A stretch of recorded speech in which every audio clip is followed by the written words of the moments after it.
तो पिछले लेक्चर में हम लोगों ने डिस्कस किया था कि what are different types of errors के अलग अलग टाइप क्या होते हैं। और कुछ एरर्स रैंडम एरर्स होते हैं जो हमेशा किसी ना किसी कैलकुलेशन में इन्वॉल्व होते हैं और आप पिन पॉइंट करके उनका रीज़न ये बता सकते हैं कि वो क्या है। जैसे अब इंस्ट्रूमेंटल एरर है, आपको पता है इंस्ट्रूमेंट ख़राब है तो आप इंस्ट्रूमेंट को सही लगा सकते हो, सही इंस्ट्रूमेंट लगा सकते हो। और ऐसे अगर मान लो पर्सन इम्परफेक्शन की वजह से किसी व्यक्ति को सही से एक्सपेरिमेंट करना नहीं आता या फिर उसके एक्सपेरिमेंट करने के प्रोसीजर में कोई गलती है तो आप उसको भी सुधार सकते हो।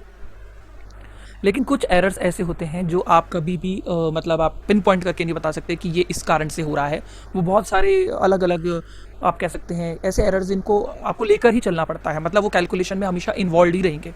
तो जैसे कि एक हम न्यूमेरिकल लास्ट टाइम कर रहे थे कि हमने एक स्क्रू गेज, एक डिवाइस होता है जिसकी मदद से एक वायर का डायमीटर निकाला और वो ऐसे आ रहा है 1.328 सेंटीमीटर, 1.330 सेंटीमीटर, मतलब हम हर बार एक ही वायर का डायमीटर निकाल रहे हैं और उसमें हर बार थोड़ा थोड़ा वेरिएशन आ रहा है। तो इनमें से कौन सी वैल्यू ट्रू है? एक्चुअली में सारी वैल्यूज़ जो हैं ये हमारी ऑब्जर्व वैल्यूज़ हैं और इनमें से हम ऐसे डायरेक्टली नहीं कह सकते कि कौन सी ट्रू है और ना ही हमारे पास कहीं ट्रू वैल्यू अवेलेबल है। तो इस तरह के क्वेश्चंस में या इस तरह की सिचुएशंस में हम लोग क्या करते हैं, ये मानकर चलते हैं कि इसमें हर वैल्यू में कुछ ना कुछ एरर इन्वॉल्व हो सकता है। तो अब जैसे हमें क्या करना था इस क्वेश्चन में, मीन डायमीटर निकालना था, क्योंकि मैंने आपको बताया था कि जब हमारे पास ट्रू वैल्यू नहीं होती है कोई प्रॉपर किसी बुक में, जैसे अब एक्सेलरेशन ड्यू टू ग्रेविटी है 9.8 हम जिसे कहते हैं मीटर पर सेकंड स्क्वायर, वो आप लोगों को बुक्स में भी मिल जाएगी। उसको बहुत बड़े बड़े और एक्यूरेट एक्सपेरिमेंट से चेक किया जा चुका है कि वो 9.8 मीटर पर सेकंड स्क्वायर होती है। लेकिन आपने फिजिक्स लैब में कोई एक्सपेरिमेंट किया जहाँ पे आपको एक वायर का डायमीटर निकालने के लिए कहा किसी इंस्ट्रूमेंट स्क्रू गेज की मदद से, तो आपने बार बार मान लो 6 बार ये आंसर अलग अलग रिपीट आ रहे हैं हमारे पास, तो ये आंसर हमारे आप देख सकते हो अलग अलग आ रहे हैं। तो आपको क्या करना है ऐसे क्वेश्चंस में, आपको मीन वैल्यू ऑफ द जो डायमीटर होगी उसी को ट्रू वैल्यू मान लेना है। तो मीन वैल्यू आप सबको पता है कैसे निकाल सकते हैं, अगर हम इन सभी वैल्यूज़ को ऐड करके 6 से डिवाइड कर दें तो हमारे पास जो आंसर आ रहा है 1.330 सेंटीमीटर, ये हमारे पास इसका मीन डायमीटर है और इसी को हम लोग ट्रू वैल्यू भी मानेंगे। अब सेकंड पार्ट में क्या करना है कि हर एक वैल्यू जैसे 1.328, 1.330, 1.325, 1.326, 1.334 एंड लास्ट में 1.336 सेंटीमीटर, ये जो 6 बार हमने एक ही वायर का अलग अलग बार एक्सपेरिमेंट करके डायमीटर निकाला है, हमें क्या करना है, हमें उसका एब्सोल्यूट एरर निकालना है, हर एक रीडिंग में कितनी एरर हो सकती है। तो हमारे पास 1.330 सेंटीमीटर जो वैल्यू आ रही है उसमें से अगर मैं हर एक वैल्यू को माइनस करके उसका मॉड्यूलस कर दूं, क्योंकि हमें एब्सोल्यूट एरर निकालना है, तो हमने देखा कि 1.330 1.328 में कितने का डिफरेंस आ रहा है, 0.002 सेंटीमीटर का, मतलब उसमें इतने का वेरिएशन है। मीन वैल्यू से वो इतना फर्क रखती है, इसी को हम लोग पहला एब्सोल्यूट एरर पहली वैल्यू में कह सकते हैं। दूसरी वैल्यू में 1.330 में कोई एरर आ ही नहीं रहा है क्योंकि वो एक्जैक्टली मीन वैल्यू जितनी ही है। फिर 1.325 में कैसे निकालोगे, उसको भी 1.330 ट्रू वैल्यू जिसे मान रहे हैं है वो मीन वैल्यू। तो ऐसे मीन वैल्यू या ट्रू वैल्यू में से माइनस कर करके मॉडुलस कर करके जो हमारे पास एरर आ रहे हैं, डेल्टा का मतलब वेरिएशन, डेल्टा का मतलब चेंज, कि कितना चेंज है, कितना फर्क रखती है, कितना इनमें अलग है आंसर, 1.328 1.330 जो हमारी एवरेज वैल्यू है उससे कितना फर्क रखती है, वो हमने कैलकुलेट कर लिया। अब अगर हमें थर्ड पार्ट में क्या पूछा गया है, मीन एब्सोल्यूट एरर, तो जो हमारे सारे एब्सोल्यूट एरर्स आए हैं इन सबको हम ऐड कर दें और यहाँ पे डिवाइड बाय 6 नहीं लगा हुआ तो आप इसको 6 से डिवाइड कर देंगे, क्योंकि यहाँ 6 बार हमने एक्सपेरिमेंट को रिपीट किया है। तो हर एक रीडिंग में जो एरर आ रहे हैं, छोटे छोटे एरर आ रहे हैं 0.0202, 0.000, 0.005, इन सभी को जब हमने प्लस किया तो on adding we get 0.021 centimetre divide by 6, तो हमारे पास सॉल्व करके आ रहा है 0.0035। अभी हम राउंडिंग ऑफ पढ़ लेंगे, हम देखेंगे कि अगर हमारे पास पॉइंट के बाद या 3 डिजिट तक आंसर है तो जो हमारे पास रिजल्ट आना चाहिए उसमें भी 3 डिजिट तक ही होना चाहिए। तो 0.0035 को राउंड ऑफ करके पॉइंट के बाद 3 डिजिट तक यानी कि 0.004 सेंटीमीटर तक आंसर को छोड़ा है। तो यानी कि 1.330 सेंटीमीटर तो इन सभी वैल्यूज़ का क्या है, एवरेज आया है, मीन वैल्यू आई है। और 0.004 सेंटीमीटर क्या आया है, इन सभी वैल्यूज़ के जो एरर्स हैं, इन सभी वैल्यूज़ में जो छोटे छोटे एरर्स हैं जिन्हें हम एब्सोल्यूट एरर्स कहते हैं, ये उनका भी एवरेज आया है। तो 1.330 सेंटीमीटर क्या है, इन सभी डायमीटर्स का मीन डायमीटर है। और ये जो 0.004 सेंटीमीटर आया, ये क्या आया है, ये इन सभी वैल्यूज़ में होने वाले या प्रेजेंट एरर्स का, एब्सोल्यूट एरर्स का मीन है। तो ये एरर्स का मीन है और ये एग्जैक्टली डायमीटर्स का मीन है 1.330। फ्रैक्शनल एरर या जिसे हम रिलेटिव एरर भी बोलते हैं, उसका फॉर्मूला क्या था, उसका फॉर्मूला था अगर हम लोग मीन एब्सोल्यूट एरर जो हमारा आया है अगर हम उसको डायमीटर से डिवाइड कर दें, मीन वैल्यू से डिवाइड कर दें, तो हमेशा याद रखना फ्रैक्शनल एरर क्या होता है, it is the ratio of mean absolute error to the mean value. तो मीन एब्सोल्यूट एरर इन सभी वैल्यूज में कितना आ रहा है, 0.004 का, और 1.330 क्या है इनका डायमीटर है, मीन डायमीटर है। जब हम इसको डिवाइड करेंगे तो हमारे पास आंसर आ रहा है 0.003 यूनिटलेस क्वांटिटी होगी यहाँ पे, क्योंकि 0.004 भी सेंटीमीटर में और 1.330 भी सेंटीमीटर में, सेंटीमीटर कैंसिल हो जाएगा, तो it is a unitless quantity and on dividing we get 0.003। Now percentage error is simple thing. अगर आप रिलेटिव एरर या जो फ्रैक्शनल एरर आपका आ रहा है, मीन एब्सोल्यूट एरर को मीन वैल्यू से डिवाइड करके उसको 100 से मल्टीप्लाई कर देंगे, फ्रैक्शनल एरर को अगर आप 100 से मल्टीप्लाई कर देंगे तो आपके पास क्या आ जाएगा, परसेंटेज एरर आ जाएगा। तो वो आ रहा है हमारे पास, अब आप 0.003 को अगर 100 से मल्टीप्लाई करेंगे तो that comes out to be 0.3%। अब लास्ट में आपसे ये भी कहा गया है also express the result in terms of absolute error and percentage error. तो आपके पास 1.330 सेंटीमीटर तो इन सभी कैलकुलेशन से एवरेज आ रहा है, यानी कि हम मान सकते हैं कि इस वायर का डायमीटर 1.330 सेंटीमीटर है, लेकिन उसमें इतने का 0.004 सेंटीमीटर का प्लस का या माइनस का वेरिएशन है। इसका मतलब जो डायमीटर है वो 1.330 तो है, लेकिन वो तो मीन वैल्यू है, लेकिन प्लस माइनस उसमें उतने मीन एब्सोल्यूट एरर भी इन्वॉल्व रहेगा, 0.004 सेंटीमीटर का एरर उसमें इन्वॉल्व रहेगा। यानी कि डायमीटर की वैल्यू 1.330 में से अगर आप 0.004 माइनस करेंगे तो 1 कितना आएगा आपके पास, 326 से लेके 1.334 सेंटीमीटर के बीच में वेरी कर सकता है, मतलब इतना उसमें वेरिएशन पॉसिबल है 0.004 का। और अगर आप ये चीज़ परसेंटेज एरर में लिखेंगे तो आप कहेंगे कि 1.330 centimetre is the mean value और उस डायमीटर में 0.3 का प्लस माइनस % का वेरिएशन आ सकता है, मतलब 1.330 में 1.330 का ही 0.3% का वेरिएशन आ सकता है। Now let us discuss the combination of errors. देखो कॉम्बिनेशन ऑफ एरर्स का मतलब क्या है। मान लो आपने एक एक्सपेरिमेंट किया, आपने 9th क्लास में एक एक्सपेरिमेंट किया था जिसके अंदर आपको एक बॉब का या किसी ऑब्जेक्ट का डेंसिटी निकालना होता था, जिसमें आप उसको पानी में यानी कि किसी लिक्विड में इमर्स करते थे और उससे उसकी वॉल्यूम निकालते थे मेजरिंग सिलेंडर से और स्प्रिंग बैलेंस से उसका मास निकालते थे। अगर मान लो मास बाय वॉल्यूम डेंसिटी है और हमारे एक्सपेरिमेंट करने के तरीके में मास में भी कुछ ना कुछ एरर आएगा ही आएगा और वॉल्यूम में भी कुछ ना कुछ एरर आएगा, तो डेंसिटी फिर एरर से फ्री नहीं हो सकती, उसमें भी एरर माना जाएगा, क्योंकि density is the ratio of mass by volume. Mass को वॉल्यूम से डिवाइड करोगे तो डेंसिटी आएगी। अगर मास में एरर है, वॉल्यूम में एरर है, तो डेंसिटी में भी एरर होगा ही होगा। तो हम कहते हैं कॉम्बिनेशन ऑफ एरर या प्रोपगेशन ऑफ एरर्स का मतलब कि जब 2 या 2 से ज़्यादा क्वांटिटीज़ को मिलाकर एक क्वांटिटी निकाली जाती है, तो जो अगर उन 2 क्वांटिटीज़ में एरर है या उन 3 क्वांटिटीज़ में एरर, तो उनको सॉल्व करके जो नई क्वांटिटी आने वाली है उसमें भी एरर आ जाएगा। Now let us come to the first thing, error of a sum. हम मान लेते हैं हमारे पास 2 क्वांटिटीज़ हैं A और B, और उसमें A में डेल्टा A का एरर इन्वॉल्व है। जैसे अभी हमने पिछली स्लाइड में क्या देखा, हमने 6 बार डायमीटर निकाला, A की वायर का 6 बार अलग अलग डायमीटर आया, फिर हमने देखा कि उसका एवरेज वैल्यू कुछ ना कुछ आ रहा था, वो तो मान लो A है, और जो उसमें होने वाला एरर है उसको हम लोग क्या बोल देते हैं, डेल्टा ए। तो डेल्टा ए जैसे उसमें आया था ना 0.004 सेंटीमीटर का वेरिएशन या एरर, मीन एब्सोल्यूट एरर, तो ऐसे हम कहेंगे कि ए एक क्वांटिटी है जिसमें डेल्टा ए का क्या हो सकता है, एरर हो सकता है। बी दूसरी कोई क्वांटिटी है, उसमें कितने का एरर हो सकता है, डेल्टा बी का।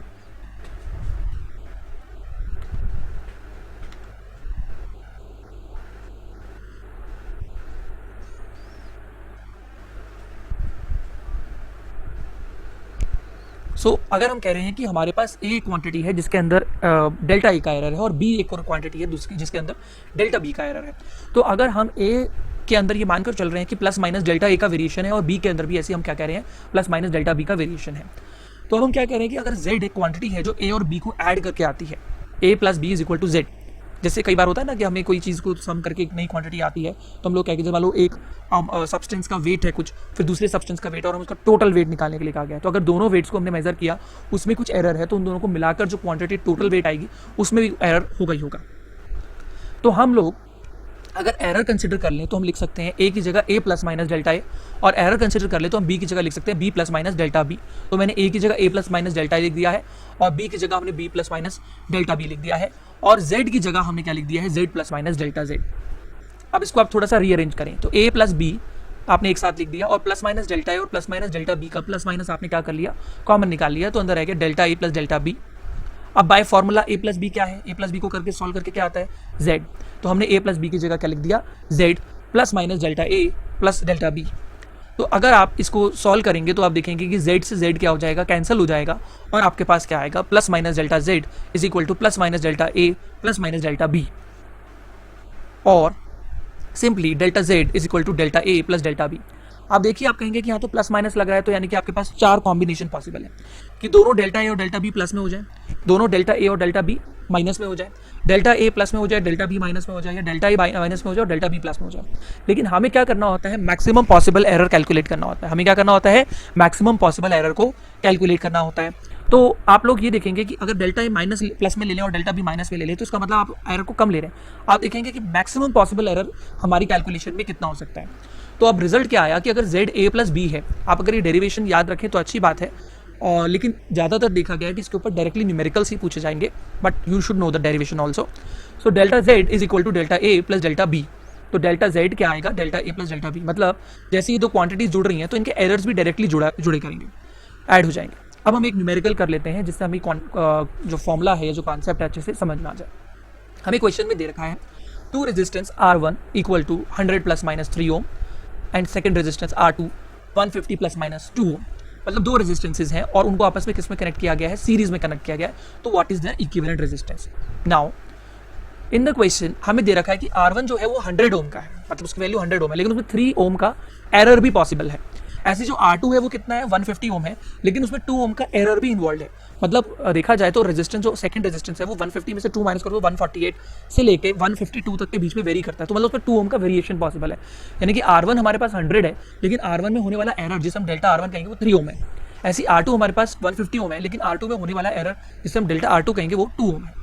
नाउ इक्विवेलेंट रेजिस्टेंस क्या होगा। यस, आपने क्लास 10th में पढ़ा था कि जो इक्विवेलेंट रेजिस्टेंस होता है वो सीरीज में नेट रेजिस्टेंस हम निकालते हैं वो दोनों को सम करके निकालते हैं। तो हमें पता है R is equal to R1 plus R2। R1 की वैल्यू कितनी है, 100, और उसमें प्लस माइनस 3 ओम का आप कह सकते हैं मतलब एरर है। और ऐसी जो दूसरा रेजिस्टेंस है आपका वो कितना है, 150 ओम, और उसमें 2 ओम का एरर है। तो जैसे कि हमें पता है कि R is equal to R1 plus R2 है, तो हम लोग क्या करेंगे, 100 और 150 को डायरेक्टली जोड़ देंगे, तो वो हो जाएगा हमारे पास 250, और इनके एरर्स को भी डायरेक्टली जोड़ देंगे। 3 प्लस 2 कितना आएगा, अगेन 5 आएगा। तो यानी कि जो नेट रेजिस्टेंस है, जो सीरीज में नेट रेजिस्टेंस आ रहा है इन दोनों रेजिस्टेंसेस का, उसका वैल्यू है 250 ओम, लेकिन उसमें कितने का एरर पॉसिबल है, 5 ओम का। तो जैसे इस तरह के क्वेश्चन जब भी आपके पास आए जहाँ पे कुछ एरर इन्वॉल्व दे रखे हो, तो आपको नेट वैल्यू तो निकालनी है, लेकिन साथ में एरर लिमिट भी निकालनी है कि एरर कितना हो सकता है। जैसे हमने कह दिया कि 100 और 250 आ रहा है, लेकिन उसमें हमें पता है साथ के साथ 5 ओम का एरर भी पॉसिबल है। Now error for a difference, again हमारे पास ए और बी दो क्वांटिटीज हैं जिसमें डेल्टा ए और डेल्टा बी का एरर पॉसिबल है। तो हम क्या कहेंगे कि हमारी जो वैल्यूज है, मेजर्ड वैल्यू है, वो ए तो है, लेकिन उसमें डेल्टा ए का प्लस माइनस वेरिएशन पॉसिबल है। ऐसे हम लोग क्या कहेंगे, बी तो है लेकिन उसके अंदर डेल्टा बी का वेरिएशन पॉसिबल है। तो by the formula we know that z is equal to a minus B, क्योंकि हम डिफरेंस हम मान रहे हैं कि z जो है कोई क्वांटिटी है जो a और b दो क्वांटिटीज को माइनस करके आती है। जैसे मान लो आपको चेंज इन वेलोसिटी निकालना है, हमें मान लो कि स्पीडोमीटर में पहले कुछ वेलोसिटी देखी, बाद में कुछ वेलोसिटी देखी, and we want to find the change in velocity. तो हम final velocity minus initial velocity करके चेंज इन वेलोसिटी निकालते हैं ना। तो ऐसी z एक क्वांटिटी है जो a और b को माइनस करके आती है। तो अब हम क्या कर रहे हैं, z की जगह z plus minus delta z, मतलब उसमें होने वाला एरर लिख रहे हैं। ऐसे a को लिख रहे हैं a plus minus delta a, और b को लिख रहे हैं b plus minus delta b। आप समझ लीजिए कि अगर b और a में एरर है तो z में भी एरर होगा, इसलिए हमने z की जगह z plus minus delta z लिख दिया। अब आप क्या करेंगे, थोड़ा सा रीअरेंज करेंगे, तो a और b को माइनस एक साथ लिख लेंगे। प्लस माइनस डेल्टा है, ये माइनस प्लस तो माइनस हो जाएगा और माइनस माइनस प्लस हो जाएगा, तो यहाँ पे प्लस माइनस की जगह माइनस प्लस हो जाएगा। फर्क कुछ नहीं पड़ता, प्लस माइनस या माइनस प्लस का मतलब that quantity can be positive also and that quantity can be negative also. अब हमें पता है कि a माइनस बी क्या है, z है। a और b को माइनस करके क्या आ जाएगा, हमारे पास z आ जाएगा, और साथ के साथ प्लस माइनस डेल्टा a और प्लस माइनस डेल्टा b, ये एक ही चीज़ है क्योंकि plus and minus and plus और लगा होता है इनके बीच में, तो दोनों पॉसिबिलिटीज़ हैं, तो वो कॉमन आ गया। तो आप क्या कहेंगे कि z से आपका z कैंसिल हो जाएगा, तो plus minus delta z plus minus delta a plus minus delta b आ रहा है, और again delta z is equal to delta a plus delta b। The point which have to be kept in mind कि error में हम हमेशा maximum possible error calculate करते हैं। एरर्स में हम हमेशा क्या करते हैं, मैक्सिमम पॉसिबल एरर कैलकुलेट करते हैं। तो डेल्टा z हमारा आ रहा है delta a plus delta b, delta a plus delta b। तो अगर आप दो क्वांटिटीज को सब्ट्रैक्ट भी कर रहे हो ना, तब भी उनके जो एरर्स होंगे वो हमेशा क्या होंगे, ऐड ही होंगे। जब भी आप अगर दो क्वांटिटीज को माइनस भी कर रहे हो भले, लेकिन फिर भी क्या होगा कि आप उनके जो एरर्स हैं वो ऐड ही करे जाएंगे। Errors are always additive in nature, ये चीज आपको हमेशा ध्यान रखनी है कि एरर्स जो होते हैं वो हमेशा एडिटिव होते हैं। तो when two quantities are subtracted, the absolute errors is again in the final result is again the sum of individual errors, कि वो हमेशा errors का sum होगा। तो rule, when two quantities are added or subtracted, the absolute error in the final result is always the sum of absolute। आप दो quantities को जोड़ रहे हो या दो quantities को घटा रहे हो, दो या तीन भी हो सकती हैं, तो अगर आप दो quantities को जोड़ रहे हैं, घटा रहे हैं, जो भी कर रहे हैं, लेकिन जो रिजल्ट आएगा उसमें जो एरर आएगा वो दोनों के एरर्स को जोड़कर ही आएगा, भले ही आप ऐड कर रहे हैं कि सब्ट्रैक्ट कर रहे हैं। Now let us again come to the question. In the question it is given that कि temperature of the body is measured by a thermometer T1 equal to 20 plus minus This it should be plus minus 0.5 degrees Celsius, whereas T2 is equal to 50 plus minus 0.5 degrees Celsius. Calculate the temperature difference and the error therein. आप ये देखिए कि वो दो bodies हैं और उनका पहले टेम्परेचर कितना, एक बॉडी का टेम्परेचर कितना है 20 प्लस माइनस 0.5 और दूसरी किसी बॉडी का टेम्परेचर कितना है 50 प्लस माइनस 0.5. अब आपको क्या करना है कि इन दो बॉडीज में जो टेम्परेचर का डिफरेंस है वो कैलकुलेट करना है और उसमें एरर भी कैलकुलेट करना है. तो डिफरेंस तो आप सिंपली माइनस कर देंगे, 50 में से 20 गया कितना आ गया आपके पास 30. लेकिन एरर कैलकुलेट करते हुए माइनस नहीं करना आपको, एरर फिर भी आपने प्लस ही करना है. एरर तो आप जीरो बता दोगे अगर आपने माइनस कर दिया 0.50, मतलब उसको एरर ही नहीं है. Errors are always additive in nature. तो अगर आप 50 में से 20 माइनस करें 30 आएगा नो डाउट, लेकिन जो ये 0.5 और 0.5 का एरर है ये स्टिल आपका ऐड ही होगा. आप दो चीज़ों को जोड़ रहे हैं चाहे घटा रहे हैं, उनमें इन्वॉल्व एरर्स हमेशा ऐड ही होंगे. This is the very important point that have to be kept in mind. Now जैसे हम दो चीज़ों को ऐड करते हैं या दो चीज़ों को सब्ट्रैक्ट करते हैं तो एरर्स उनके रिजल्ट में भी आते हैं. ऐसे अगर हम दो चीज़ों को मल्टीप्लाई करें, प्रोडक्ट का मतलब मल्टीप्लाई, तो उनके मल्टीप्लाई में भी एरर आएंगे. तो हमारे पास एक क्वांटिटी है ए और बी. ए में पॉसिबल एरर है डेल्टा ए और बी में पॉसिबल एरर है मीन एब्सोल्यूट एरर जिसे हम कह सकते हैं डेल्टा बी. तो इसलिए हम ए को ए प्लस माइनस डेल्टा बी ए और बी को प्लस माइनस डेल्टा बी लिख रहे हैं, मतलब साथ में उसका एरर भी इन्वॉल्व करके लिख रहे हैं. अब जेड एक क्वांटिटी है जो ए और बी को मल्टीप्लाई करके आती है. तो अगर ए में एरर है इसलिए हमने एरर इन्वॉल्व करके लिख दिया ए प्लस माइनस डेल्टा ए, और बी में एरर है और हमने इसको लिख दिया B plus minus delta B, तो जेड यानी कि जो उन दोनों को मल्टीप्लाई करके क्वांटिटी आ रही है उसमें भी एरर आ जाएगा, प्लस माइनस डेल्टा जेड लिख दिया हमने. अब हम क्या कर रहे हैं, फर्दर मल्टीप्लाई करेंगे इसको इसके साथ. तो a into b, a into delta b, delta a into b and delta a into delta B. तो हमने इस वाले ब्रैकेट को इस वाले ब्रैकेट से मल्टीप्लाई करा तो ओपन करके ये आया. अगर हम पूरी चीज़ को जेड से डिवाइड कर दें लेफ्ट साइड में और राइट में डिवाइड कर दें ए बी से, हम एक्चुअली में एक ही चीज़ से डिवाइड कर रहे हैं क्योंकि जेड किसके बराबर है ए इंटू बी के. तो अगर आप लेफ्ट में जेड से डिवाइड कर रहे हो तो राइट में भी एक तरीके से जेड से डिवाइड करेंगे, जेड की वैल्यू ए बी है. जब आप डिवाइड करेंगे जेड बाय जेड तो that will become 1, delta Z by Z. A B को ए बी से डिवाइड करेंगे दैट विल बिकम 1. ऐसे अगर ए बी को इस ए डेल्टा बी को ए बी से डिवाइड करेंगे तो ए कैंसिल हो जाएगा, that will become delta B by B. अगर आप B delta A by A B करेंगे तो आप क्या करेंगे, बी से बी कैंसिल हो जाएगा और delta A by delta B by A B. अब ध्यान से देखिए, कुछ बच्चे बहुत ही सिली मिस्टेक्स करते हैं क्योंकि अभी आप लोग फिजिक्स में नए नए हो, कुछ टर्मिनोलॉजी को नई नई सीख रहे हो, तो वो बहुत ही स्ट्रेंज काइंड ऑफ मिस्टेक एक बच्चे के मैंने देखी, जो शायद उसको बिल्कुल कॉन्सेप्ट में या तो उसने ढंग से समझा नहीं होगा इस चीज़ को. वो कह रहा है कि सर बी से बी कैंसिल कर दो, ऊपर बी है नीचे भी बी है, कैंसिल कर दो. कैसे कैंसिल हो सकता है डेल्टा बी से बी? डेल्टा बी कोई अलग अलग चीज़ें थोड़ा है. Delta B doesn't mean delta multiply by B. Delta B का मतलब होता है चेंज या error in the value of B. ये एक साथ एक क्वांटिटी है. डेल्टा बी को अलग अलग मत देखिए. Delta B means error in the value of B. और ऐसी डेल्टा ए को भी ऐसे मत सोचो कि delta a into a. No, it is not delta multiply by a, it is combined delta a. It is the error in the value of a. तो आप लोग ऐसी सिली मिस्टेक्स बिल्कुल मत करना कि भाई ए से ही काट दो, जेड से जेड काट दो ऊपर नीचे, क्योंकि डेल्टा इंटू जेड है ही नहीं कि आप जेड को अलग सोच के काट रहे हो. क्या बच जाएगा? डेल्टा बच जाएगा. डेल्टा का अपने आप में कोई मीनिंग ही नहीं होता है. Delta Z mean change in the value of Z. भाई जेड की वैल्यू में कितना चेंज आ सकता है, कितना उसमें एरर आ सकता है. तो ऐसी गलतियां नहीं करनी है. अब 1 से 1 आपका क्या हो जाएगा, कैंसिल हो जाएगा. तो क्या बचेगा, plus minus delta Z by z plus minus delta B by b plus minus delta A by b. अब आपको कि डेल्टा ए बाय ए और डेल्टा बी बाय बी ये पूरा मल्टीप्लाई वाली क्वांटिटी कहाँ गई? एक्चुअली ना एरर जनरली हम 5% से या 10% से कम रखने की कोशिश करते हैं. तो एरर जो होता है बहुत कम होता है. फ्रैक्शन में जो वैल्यू आएगी डेल्टा ए बाय ए और डेल्टा बी बाय बी बहुत कम आएगा, पॉइंटों में आएगा, जैसे 0.001 0.005 ऐसे. तो अगर पॉइंट वाली चीज़ को पॉइंट वाली चीज़ से मल्टीप्लाई करेंगे that will be very very small. तो delta A by B, delta A by a और डेल्टा बी ये जो पूरा लास्ट टर्म है इसको हमने इग्नोर कर दिया. जैसे कि यहाँ लिखा आ गया डेल्टा ए बाय ए और delta B by b is very small and hence negligible. So हमने उसको इग्नोर कर दिया. अब यहाँ लग रहे हैं प्लस माइनस. हमें अगेन मैक्सिमम पॉसिबल एरर लेना. हमें नहीं कहना कि डेल्टा ए माइनस डेल्टा बी दो. एरर्स हमेशा यहाँ पे भी एडिटिव है. अब थोड़ा सा एक फॉर्मूले में बच्चे डिफरेंस समझ लीजिए कि जब आप लोग z is equal to A plus B या z equal to A minus B करते थे तो सिंपल आंसर था delta z is equal to delta A plus delta B. z minus A minus z equal to A minus B करते थे तब भी delta z is equal to delta A plus delta B. लेकिन इस बार आप दो quantities को multiply कर रहे थे तो इस बार ये नहीं है delta z equal to delta A by plus delta b. यहाँ पे रिलेटिव एरर का कॉन्सेप्ट है. Delta z by z is equal to delta A by a और plus delta B by b. तो इस बार आपने क्या करना है, ये समझना है कि अगर आप दो क्वांटिटीज को मल्टीप्लाई करके तीसरी क्वांटिटी z निकालने वाले थे तो यहाँ पे जो एरर आएगा वो रिलेटिव एरर्स की फॉर्म में आएगा. तो when two quantities are multiplied, the relative error in the final result is the sum of the relative errors in the individual quantities. A और B में होने वाले relative errors का sum Z में होने वाले relative error के बराबर होगा. Relative error, not simply error. We are using the word relative error. Relative error कैसे निकालते हैं? Error divided by mean value या true value. इसको अपना logarithm तरीके से भी कर सकते हैं because we have limited time this time, so we are not doing by that method. Now, the measures of the length of a rectangle. अब न्यूमेरिकल करते हैं इस चीज़ पे. हमारे पास एक रेक्टेंगल है जिसकी लेंथ है वो है 3 मतलब 3.00 और उसमें 0.01 का एरर दे रखा है हम लोगों को, ठीक है। और ऐसे ही जो ब्रेथ है वो 2.00 सेंटीमीटर प्लस माइनस उसमें 0.02 सेंटीमीटर का एरर इन्वॉल्व है। अब कहता है इस रेक्टेंगल का एरिया कितना होगा। अब सभी को पता है रेक्टेंगल का एरिया क्या होता है, लेंथ इंटू ब्रेथ, यानी कि हमें प्रोडक्ट करना पड़ेगा। तो एरिया तो सिंपली आ जाएगा L इंटू बी करके 3 into 2 that is 6 centimetre square. लेकिन एरर कैसे निकालोगे एरिया में, क्योंकि हमें पता है एरिया लेंथ इंटू ब्रेथ होता है, तो हम एरिया को लिखेंगे भाई जब दो चीज़ों को मल्टीप्लाई करके हमारे पास तीसरी क्वांटिटी एरिया आ रही है, लेंथ इंटू ब्रेथ करके एरिया आ रहा है, तो रिलेटिव एरर का कॉन्सेप्ट लगेगा यहाँ पे। तो हमने लिखा है delta a by a equal to delta L upon L plus delta b upon B.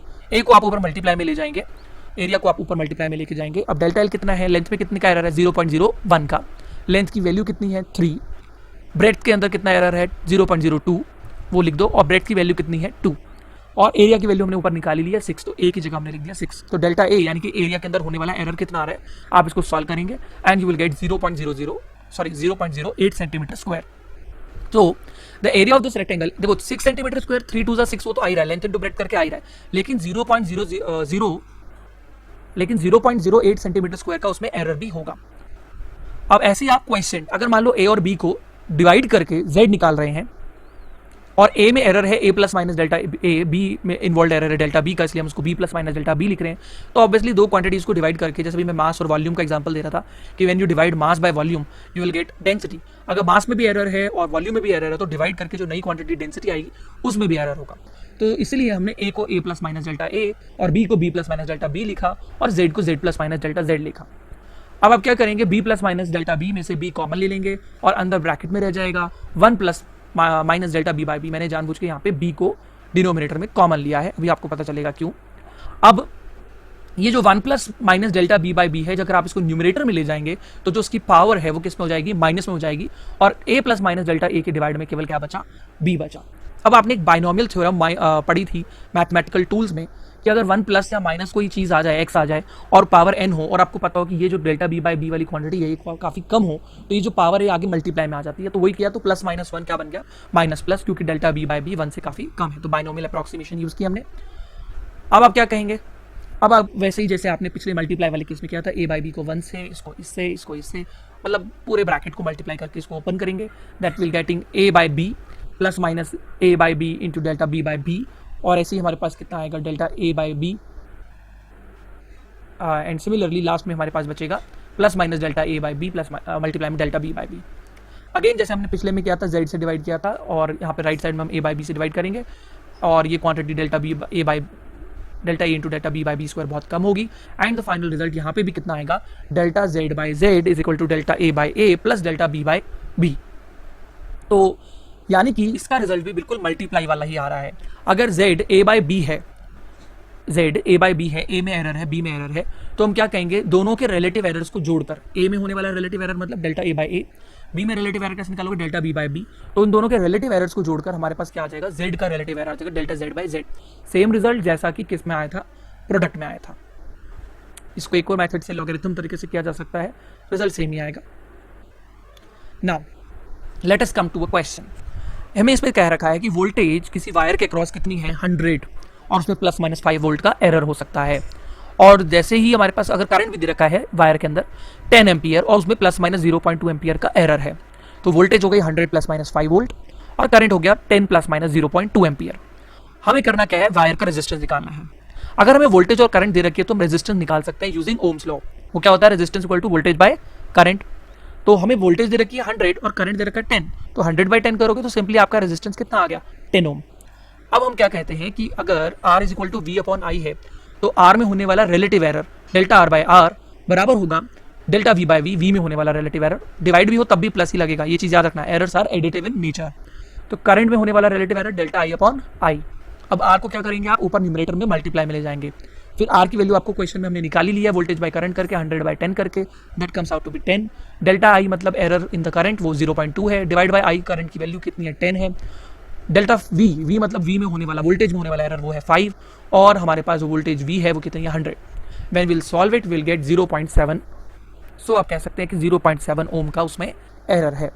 तो 10 ओम तो वैल्यू आ गई, हम क्या कहेंगे रेजिस्टेंस की, लेकिन उसी के अंदर 0.7 ओम का एक एरर इन्वॉल्व है। तो the resistance is 10 ohm plus minus 0.7 ohm means that is the error in the value of resistance. तो हमें इस तरीके से एरर निकालने आने चाहिए।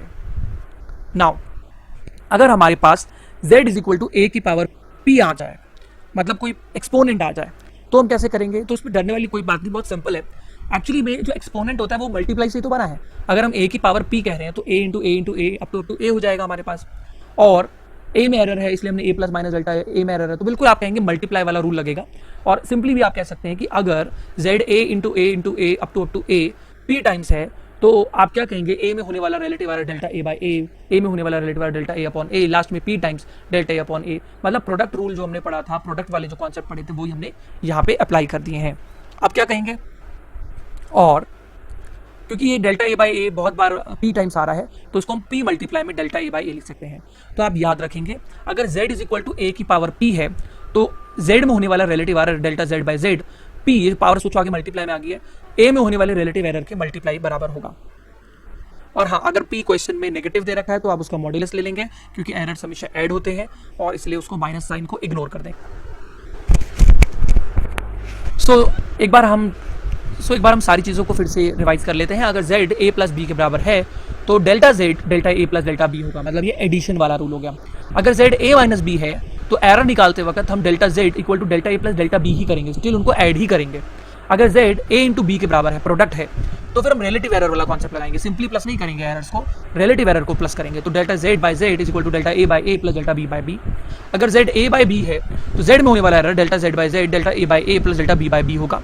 और z is equal to a की पावर n है, तो delta z by z is equal to ये पावर n मल्टीप्लाई में आ जाएगा और डेल्टा a बाई a। तो याद रखेंगे, रिलेटिव एरर वाला कॉन्सेप्ट लगेगा प्रोडक्ट में, डिवाइड में और पावर में, और सिंपली वाला एरर जो सिंपल एरर्स को हम प्लस कर देते हैं वो हमारा एडिशन और सब्ट्रैक्शन में लगेगा। One more method to prove this by the logarithm method. Now one thing that please see in the lower part of this slide, अगर z a की पावर p है, मल्टीप्लाई में b की power q है, divide bye c की power क्या है? r है, तो हम लोग लिख सकते हैं कि डेल्टा z बाई z, ये p आगे आ गया मल्टीप्लाई में delta a by a, multiply आपको पता है चाहे मल्टीप्लाई और डिवाइड हो, एरर्स हमेशा ऐड ही होते हैं, तो प्लस q आगे आ गया डेल्टा b बाई b, ये जो पावर r है ये आगे आ गई, और डेल्टा c बाई c, और डिवाइड भी है तब भी प्लस होगा। तो ये एक तरह की मिक्स्ड कैलकुलेशन है, एक तरह की क्या है? मिक्स्ड। यहाँ पे पावर भी आ गई, यहाँ पे मल्टीप्लाई भी आ गया, यहाँ पे डिवाइड भी आ गया, तो यानी कि यहाँ पे सारी चीज़ें इन्वॉल्व हैं एक साथ। तो हम लोग क्या कहेंगे कि इस तरीके से हम लोग रिलेटिव एरर इस तरह अगर सब कुछ इन्वॉल्व हो तो निकाल सकते हैं। पावर्स मल्टीप्लाई में आ जाती है, मल्टीप्लाई हो या डिवाइड हो तो वो सब कुछ प्लस हो जाता है, और रिलेटिव एरर की फॉर्म में हमें कैलकुलेशन करनी होती है। Now let us do a numerical. This has been asked, or a similar kind of question was asked in 2013. The question says x is equal to a square b cube divided by c root d.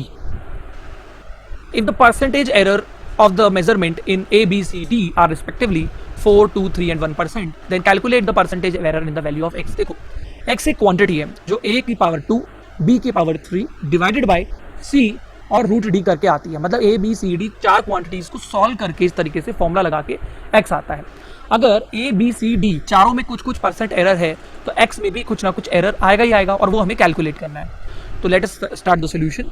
In the question it is given that x is equal to a square b cube c root d divide में है। अब अगर आप इस चीज को relative error की form में लेके, जैसे मैंने बताया था delta x by x, 2 delta a by 2 power multiply में आ गई delta a by a, 3 power multiply में आ गई delta b by b, c power के तो 1 ही है तो आप उसको simply delta c by c लिख देंगे, और रूट d का मतलब होता है d की पावर 1/2, तो 1/2 आगे आ गया डेल्टा d बाई d। और आपने दोनों तरफ 100 से इसलिए मल्टीप्लाई कर रखा है, both side of the equation को 100 से इसलिए मल्टीप्लाई कर रखा है क्योंकि आपको सारा कुछ परसेंटेज एरर में दे रखा है, और परसेंटेज एरर ही आपको x में कैलकुलेट करना है। तो लेफ्ट साइड में आ गया आपके पास delta x by x into 100, वो तो निकालना है हमको, what is the percentage error in the value of x। अब देखो 2 delta a by a into 100 क्या होगा? 2 तो आपने ऐसा लिख दिया, delta a by a into 100 का मतलब a में होने वाला परसेंटेज एरर, डेल्टा a मतलब एरर, बाई a मतलब उसकी मीन वैल्यू, और इंटू 100 कर दिया तो फ्रैक्शनल एरर, रिलेटिव एरर को 100 से मल्टीप्लाई करके क्या आता है?